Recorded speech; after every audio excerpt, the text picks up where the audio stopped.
क्रिस्त में प्यारे भाई और बहनों, आप सबों को जय यीशु। आज के मनन चिंतन के लिए मैं एक कहानी बोलना चाहूँगी। एक घड़ा था, उस घड़े में एक छोटा सा छेद हो गया। घड़ा बहुत दुखी हो गया।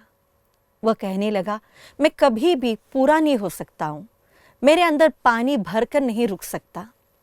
वह एक व्यक्ति के पास दौड़कर जाता है और उससे कहता है, मेरे अंदर जो छेद है उसे भर दो। वो आदमी उसके अंदर भूसा भर देता है और उसे कहता है, अब ठीक हो गया। लेकिन पानी नहीं रुकता, भूसा और पानी दोनों चला जाता है। इसके बाद वो दूसरे व्यक्ति के पास जाता है। वो आदमी बहुत कोशिश करता है मिट्टी लगा कर रखने के लिए, लेकिन उससे कुछ नहीं होता। वो मिट्टी गीली हो जाती है और फिर से छेद वहीं रह जाता है। बहुत दुखी होता है वो घड़ा एकदम दुखी होकर जब जा रहा था, तब एक मुनि उनसे मिलते हैं। मुनि उनसे पूछते हैं, घड़ा तू इतना दुखी क्यों है?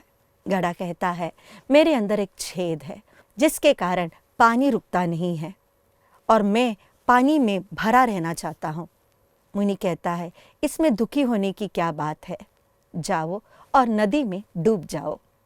जब तुम नदी के पानी में रहोगे, तुम भरे रहोगे और तुम्हारा जो छेद है वो पानी अंदर भी लेगा और बाहर भी करेगा। कभी तुम खाली नहीं रहोगे। प्यारे भाई और बहनों, ये तो केवल एक कहानी है, लेकिन ये बहुत बड़ी एक सच्चाई है। हम सब में कमियां हैं, एक या दो या तीन, जो भी हो, लेकिन हम सब में एक अपूर्णता है। इस अपूर्णता को केवल प्रभु ही भर सकता है।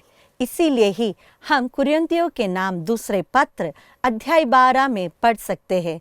सेंट पौलुस प्रभु से कहते हैं, मैंने 3 बार प्रभु से निवेदन किया कि यह मुझसे दूर हो, किंतु प्रभु ने कहा, मेरी कृपा तुम्हारे लिए पर्याप्त है, क्योंकि तुम्हारी दुर्बलता में मेरा सामर्थ्य पूर्ण रूप से प्रकट होता है। इसलिए मैं बड़ी खुशी से अपनी दुर्बलताओं पर गौरव करूंगा, जिससे मसीह का सामर्थ्य मुझ पर छाया रहे। मैं मसीह के कारण अपनी दुर्बलताओं पर, अपमानों, कष्टों, अत्याचारों और संकटों पर गर्व करता हूँ, क्योंकि मैं जब दुर्बल हूँ तभी बलवान हूँ।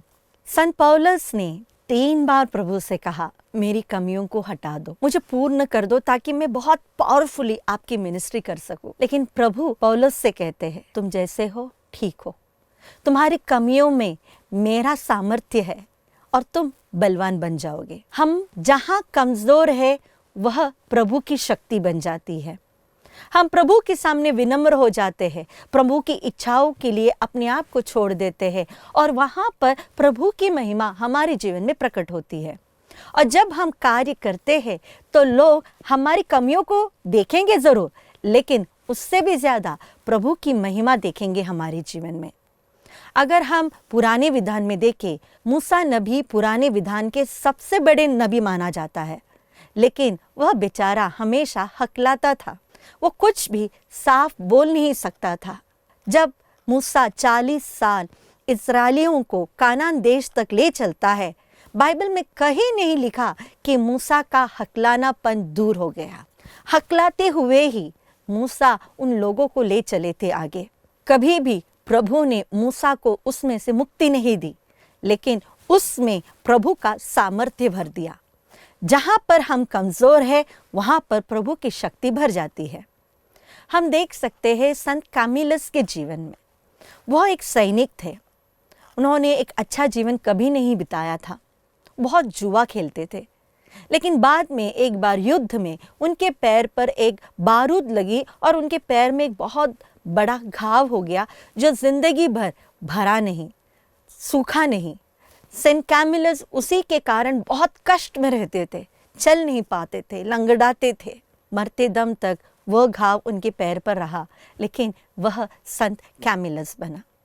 जरूरी नहीं है कि प्रभु हमारी सभी कमियों को हमसे हटाए। हमारा मन क्या है, प्रभु वह देखते हैं। हम पढ़ सकते हैं सामुएल का पहला ग्रंथ अध्याय 16 पद संख्या 7 में, प्रभु मनुष्य की तरह विचार नहीं करता। मनुष्य तो बाहरी रूप रंग देखता है, किंतु प्रभु हृदय देखता है। हम ही हैं जो हमारे अपीयरेंस को, हमारे बाहरी रूप को देखते हैं, हमारे टैलेंट्स को देखते हैं। प्रभु केवल हमारे हृदय को देखता है, हमारा हृदय कैसा है, हम कितना प्रभु के प्रति विश्वस्त है, हम कितना प्रभु को प्यार करते हैं, प्रभु यह देखता है, ना कि हमारी कमियों को। आइए इस चालीसा में हम कोशिश करें, हमारे सारे कमियों को प्रभु को समर्पित करें और प्रभु से कहे, आपके सामर्थ्य से मुझे भर दे।